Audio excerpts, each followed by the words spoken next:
One of my favourite poems of all time is the classic epic narrative poem by Alfred Lord Tennyson called The-Lady-Of-Shalott. It is the archetypal story of a lady trapped in a tower and unable to look directly onto the world outside. To me, it has always represented a story about repressed passion and the closing down of the senses, and it inspired me to write a play. The play I've written is not a musical, but it is a play with music, using pre-recorded music adapted from my symphonic works. I will now be reading some of the poem, most of it, but not all of it, because it is quite long. And during this reading, you will hear some of the music that I've selected for this play.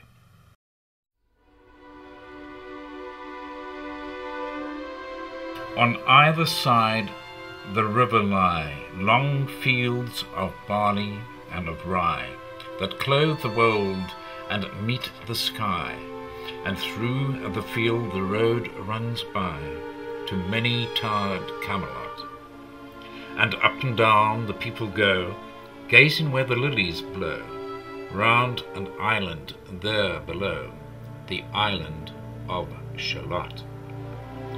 Willows whiten, aspens quiver, little breezes dusk and shiver, through the wave that runs forever by the island in the river, flowing down to Camelot.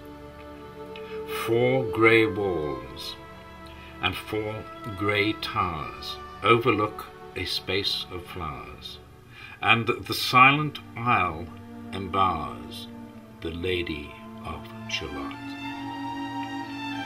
There she weaves by night and day a magic web with colours gay. She has heard a whisper say, a curse is on her if she stay to look down to Camelot. She knows not what the curse may be, and so she weaveth steadily, and little other care hath she, the Lady of Shalott. And moving through the mirror clear that hangs before her all the year, shadows of the world appear. There she sees the highway near, winding down to Camelot. There the river eddy whirls, and there the surly village churls, and the red cloaks of market girls pass onward from Shalott. Sometimes a troop of damsels glad, an abbot on an ambling pad, sometimes a curly shepherd lad, or long-haired page in crimson clad, goes by to towered Camelot. And sometimes through the mirror blue the knights come riding 2 by 2. She hath no loyal knight and true, the Lady of Shalott. But in the web she still delights to weave the mirror's magic sights, for often through the silent nights a funeral with plumes and lights and music went to Camelot. Or when the moon was overhead, came 2 young lovers lately wed. I am half sick of shadows, said the Lady of Shalott. A bough shot from her bower eaves, he rode between the barley sheaves, the sun came dazzling through the leaves and flamed upon the brazen greaves of bold Sir Launcelot. A red-crossed knight forever kneeled to a lady in his shield that sparkled on the yellow field beside remote Shalott. She left the web, she left the loom, she made 3 paces through the room. She saw the water lily bloom, she saw the helmet and the plume.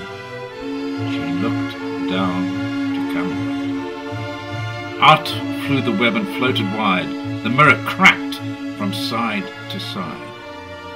The curse has come upon me, cried the Lady of Shalott. In the stormy east wind straining, the pale yellow woods were waning, the broad stream and the banks complaining, heavily the slow sky raining, overtowered Camelot. Down she came and found a boat, beneath a willow left afloat, and around about the prow she wrote, The Lady-of-Shalott. Lying robed in snowy white, that loosely flew to left and right, the leaves upon her falling light, through the noises of the night, she floated down to Camelot. And as the boat head wound along, the willowy fields and fields among, they heard her singing the last song, The Lady